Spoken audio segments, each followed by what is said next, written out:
Hi,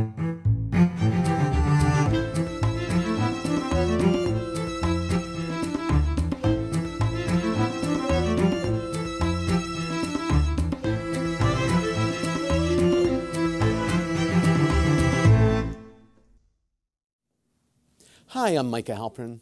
Thank you for joining me today as I do some thinking out loud. Our first segment is called Background Briefing. The first thing I've been thinking about is a strike that took place in Gaza. Civil servants in Gaza have gone out on strike. This strike, for a change, has nothing to do with Israel. On the contrary, 50,000 Gazan workers went out on strike against Hamas. In Gaza, striking involves more than parading with placards and not doing your work. In Gaza, strikes and protests are dangerous acts. People who protest in Gaza tend to disappear. But this time, these workers were standing a firm stand. They were telling the leaders of Gaza that it is time for them to truly lead.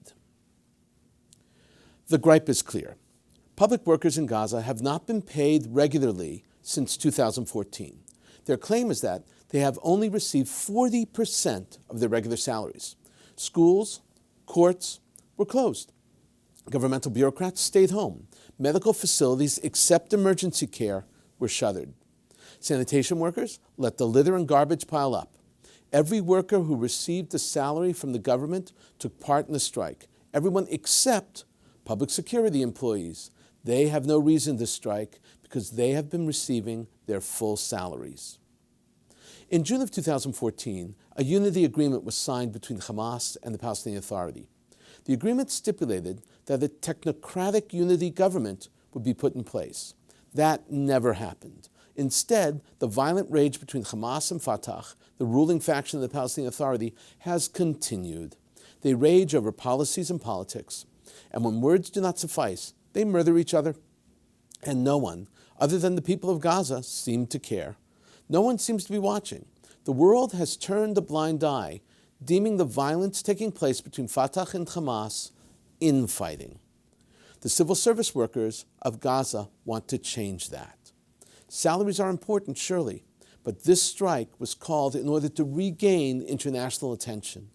The strike was coordinated to coincide with Palestinian unity talks between Hamas and the PA that were taking place in Doha.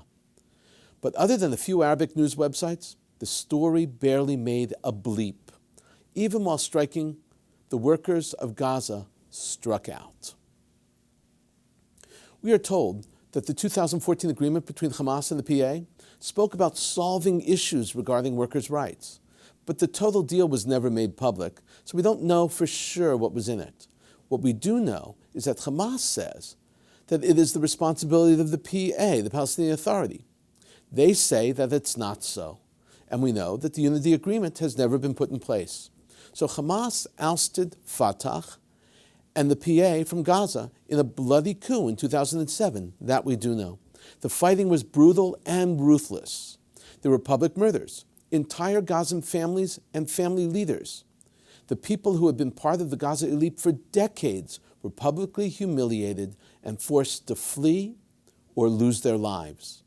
Following the coup, Hamas replaced the entire civil service branch, which numbered 70,000 people, with 50,000 of their own replacements. The Palestinian Authority continued to pay the original employees, even though they were removed from their jobs, and many had been relocated to the West Bank. The pay was intermittent, but they were still paid.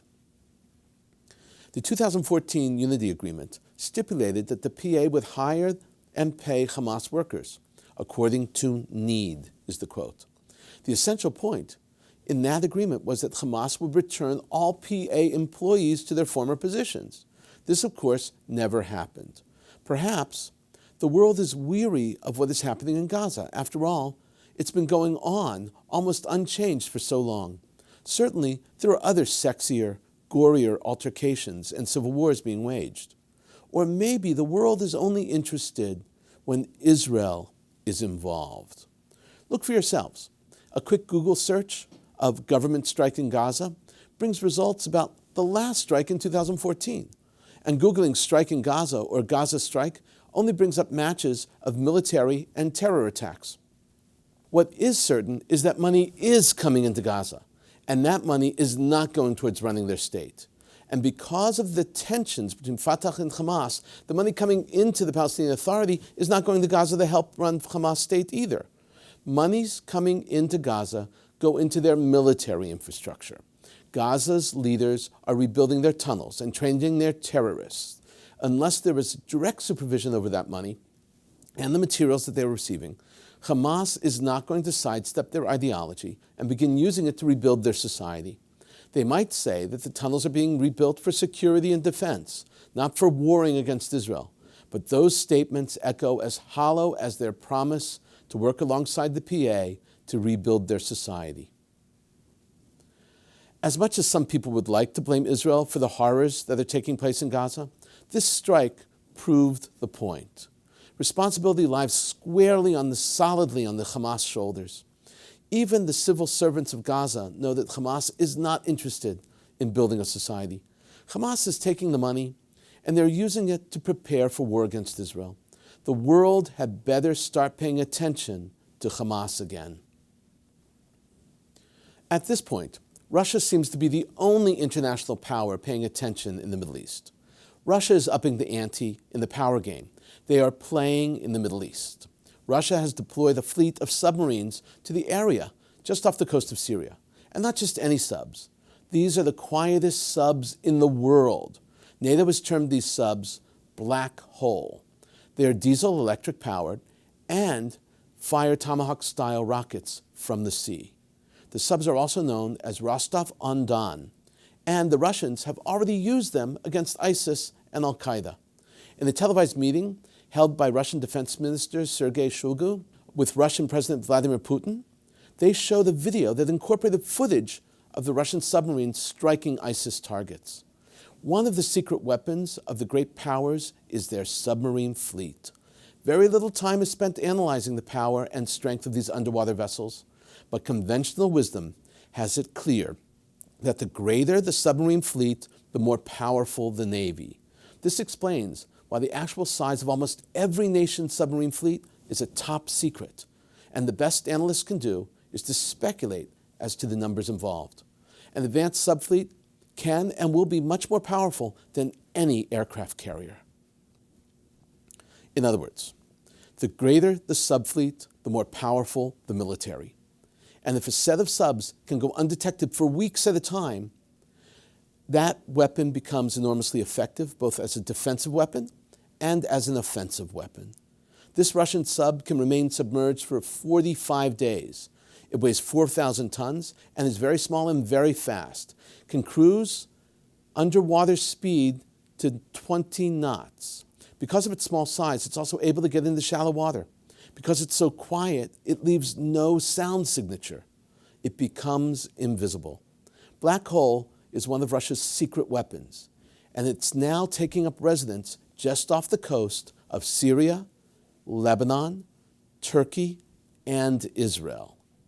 How many are there? Best intel guesses say that Russia has 20 black holes. There are probably 6 or 7 of these subs now submerged in the Mediterranean Sea. They're not alone. Other subs in the area are there courtesy of the United States, England, Germany, and France. And remember, Israel has submarines in the Mediterranean too. The others come and go at will, but for Israel, this area is home. Last year, Iran brought one of its subs through the Suez Canal and up the Mediterranean coastline to Syria. The sub was escorted by a naval vessel, and they cruised right by Israel to Syria. Once it reached its destination, the ship spun around and returned to Iran. This day, to this very day, analysts have been searching for that Iranian sub. It's assumed that the Iranian sub returned to port, but no one knows for sure. We do know that it was the first time in decades that Iran had naval presence in the Mediterranean Sea. On the Israel front, they are not as highly developed as the black hole, but Israel does have 5 or 6, again it's a top secret, and classified and no one actually knows for sure, Dolphin-class diesel-powered subs that have been specially redesigned and outfitted with the ability to fire Tomahawks as well as other weapons.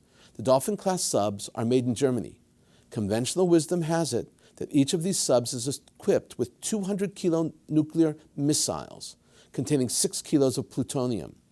This is known as a second strike weapon. In the event that Iran or some other country was to strike Israel, the nukes would be unleashed against the attacker. It is safe to assume that because of the threats facing Israel from her many enemies, all of her subs are not on her shore. Rather, they are moving in and around the waters of potential attackers. Given the new tensions in the region and the presence of Russian subs in the region, Israel has probably relocated several subs closer to home and back to the region. The Israeli subs are probably tracking the Russian subs. It's all part of the game, a game of underwater cat and mouse. The airspace above Syria is very crowded. There are air forces from 14 countries bumping shoulders in the sky. Russia has exercised control over the airspace with its anti-air missile program, and it controls it through a sky patrol system like AWACS. At this point, any country that wants to fly above Syria needs to go through and get clearance from Russia. Russia wants to do in the sea what they're doing in the air, and they want to do it through intimidation.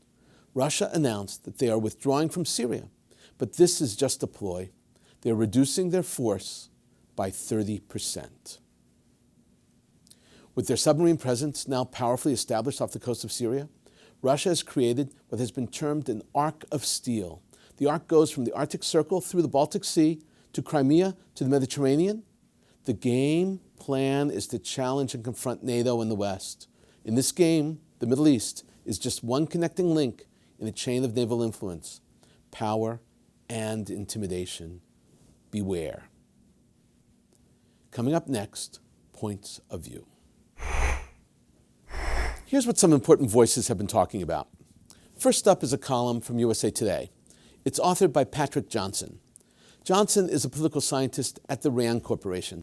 The essay is entitled Islamic State's Money Problems, and the subtitle is, Although airstrikes have hit ISIL hard, coalition must retake territory to attack other ISIL funding. I've mentioned in the past, USA Today has very long subtitles. This is just another example. This was published on March 4th, 2016. This is how Johnson begins. Once famous for being the richest terrorist group in the world, the Islamic State, variously known as IS, ISIL, and Daesh, now faces considerable money problems. Coalition airstrikes, economic downturns in both Iraq and Syria, and historically low global oil prices have combined to hit the group where it hurts the most, the bottom line. Johnson then explains the success of the campaign against ISIS. This is what he says. Coalition successes in countering ISIL, financing owe primarily to two main efforts. The first is an air campaign against the group's oil revenue named Operation Tidal Wave 2. The campaign, which began last October, has starved ISIL of tens of millions of oil dollars it was making by controlling the majority of Syria's oil fields. While Operation Tidal Wave 2 was not the first coalition effort to target ISIL oil, from which the group was making an estimated $50 million per month prior to the operation, the campaign has reduced ISIL oil revenue by an estimated 30%, according to coalition estimates. Johnson says that ISIS is really suffering. Listen to exactly how he puts it. No other Islamist militant group has faced as much pressure to conduct effective large-scale economic governance. Unlike other terrorist groups, such as Al-Qaeda, the Islamic State has historically eschewed reliance on deep-pocketed donors for funding. Instead, it has developed a robust taxation and extortion infrastructure in ISIL-held territories. There are already indications of price increases on goods sold in those areas, tax hikes, and more aggressive collection of fines and other fees by ISIL al-Hizbah, or morality police. The Islamic State is also implementing austerity measures to slash the group's cost, the most dramatic being an across-the-board 50% decrease of salaries paid to ISIL members. And now he concludes by explaining how important it is to continue the attack against ISIS. The approach is effective but it will take time. This is how he says it. To counter the Islamic State effectively in this new phase of economic warfare, the United States and coalition must continue to apply pressure against ISIL's oil operations and its bulk cash reserves. But it is crucial for coalition forces to find new ways to break the cycle of ISIL control over the economy. The best way to do this is simple. Separate ISIL from the population from which it profits. Reasserting control over ISIL-held territories such as Ramadi and Tikrit are good examples of success. Effective partnerships with host nation security forces capable of retaking Mosul and Raqqa, ISIL's capitals in Iraq and Syria, while also rooting out ISIL's formal and informal taxation programs, are necessary to destroy the Islamic State's war chest. Johnson is correct. The West needs to keep up the pressure and continue to separate the local people from ISIS. In addition, the West needs to build more and more partnerships to forge ahead. If they strip ISIS of their money, there's a chance to defeat ISIS. Second up is a column by Jack Rosen, and it was published on March 4th in The Hill. The Hill is one of the most influential insider newspapers in D.C.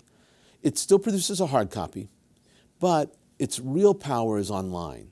The Hill is like a briefing sheet for politicos in Washington. Jack Rosen is the head of the American Jewish Congress. He founded the American Council for World Jewry. He's a mega-Jewish philanthropist and a political power broker. Rosen's fortune was amassed in real estate, in building and in development. His holdings are all over the planet. Jack Rosen was born in the DP camp just after the war. He is extremely active in national politics and international affairs. He has unprecedented influence and access to world leaders.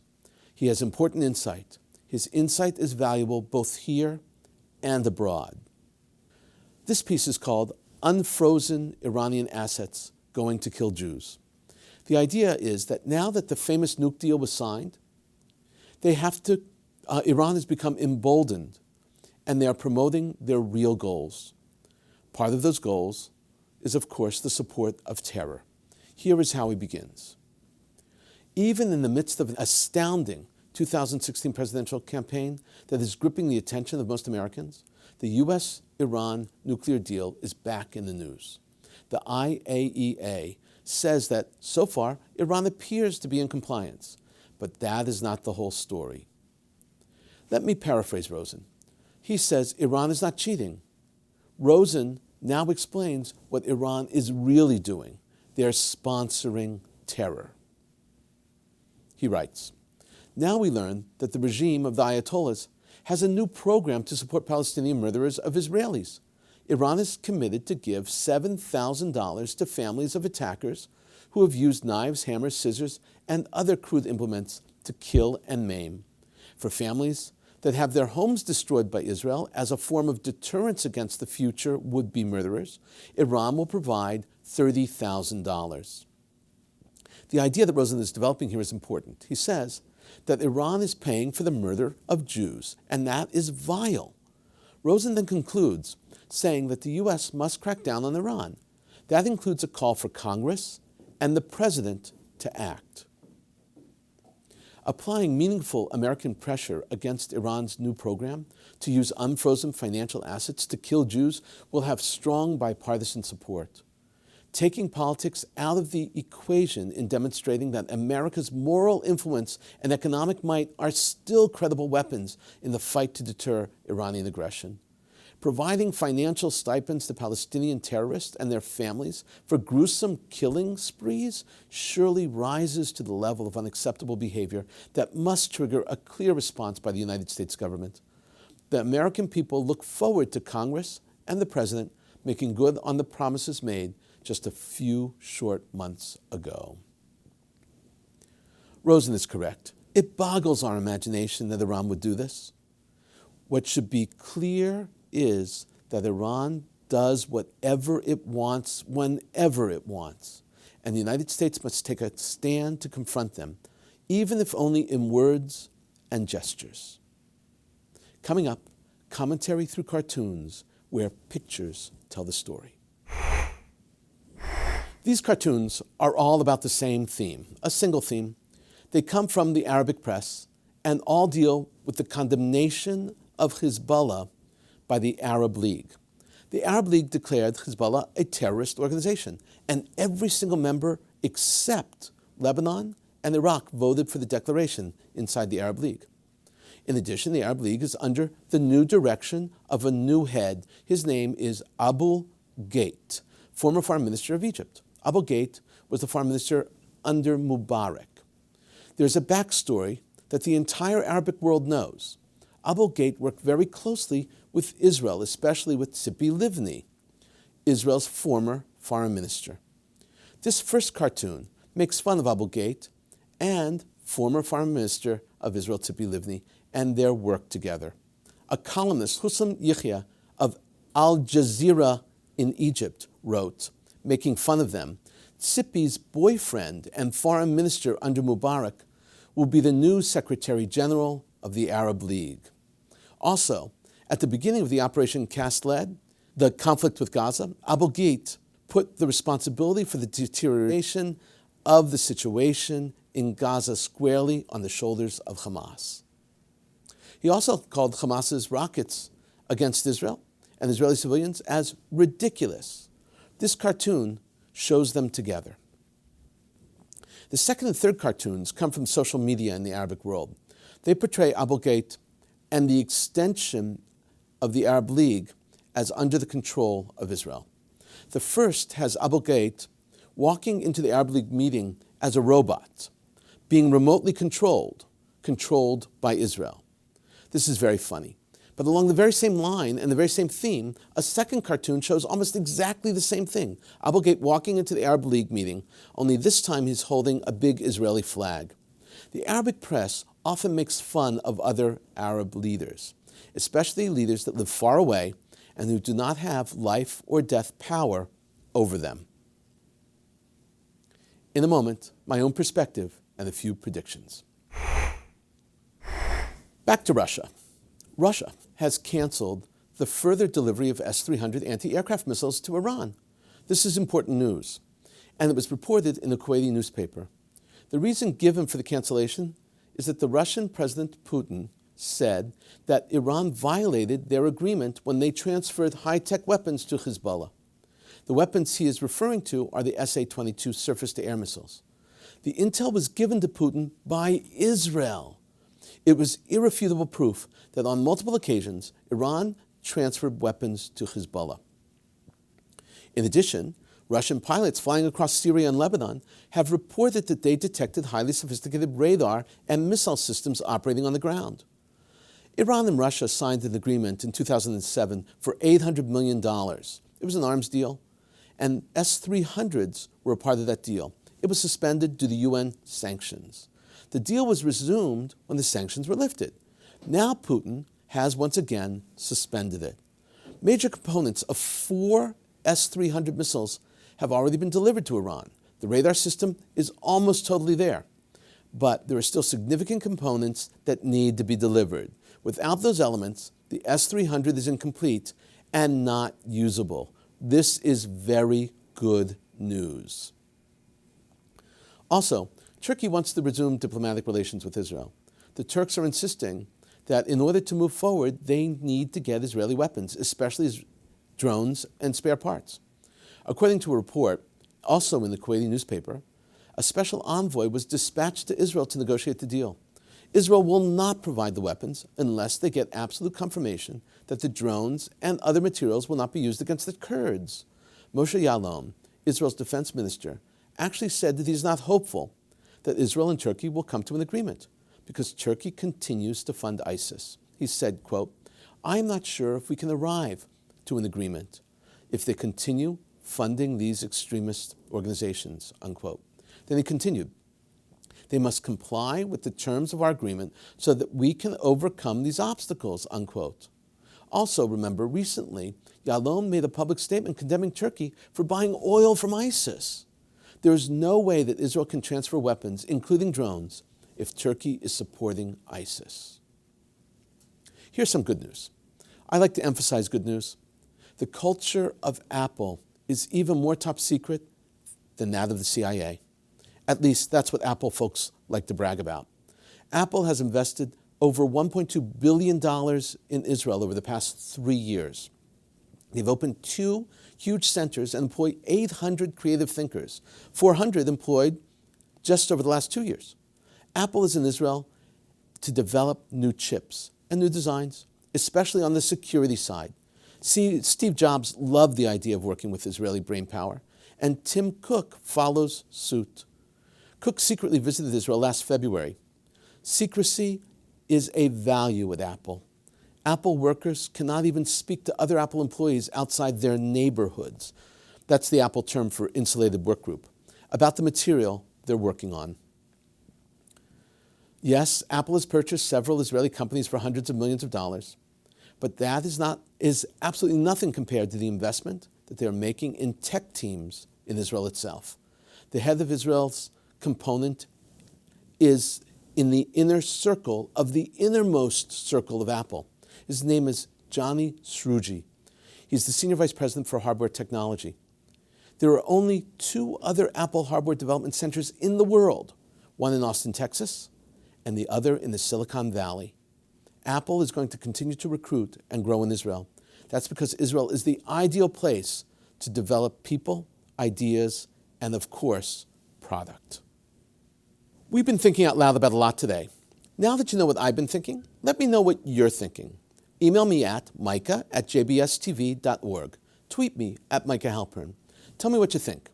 Before we end, let me leave you with one piquante piece of information. I spoke earlier about workers and strikes. Did you know that the history of labor unions, especially in the United States, is Jewish history? Not just Jewish history, but Jewish women's history. Jews were involved in the unions and in strikes and were responsible for creating safe working conditions and better pay. The most famous example, the watershed, was a tragedy that pushed the unions to strike and get more improvements for workers, for young girls and women who worked in sweatshops. The horrific event took place on March 25th, 1911, at the Triangle Shirtwaist Factory on the Lower East Side of Manhattan. A fire broke out, and 150 women and girls were burned alive because the doors were locked from the outside and they could not get out. Some jumped to their deaths from the windows. This tragedy put workplace safety as a central issue across America. The world is a different place because of it. There's something else. Jews vote Democrat. This history of Jews and the left all stems from the tradition of being organized in the labor force and in the unions. The unions taught Jewish workers, Jewish immigrants, the role and responsibility of democracy and voting. Thank you for thinking out loud with me, Micah Halpern. Let's think out loud again next week on JBS.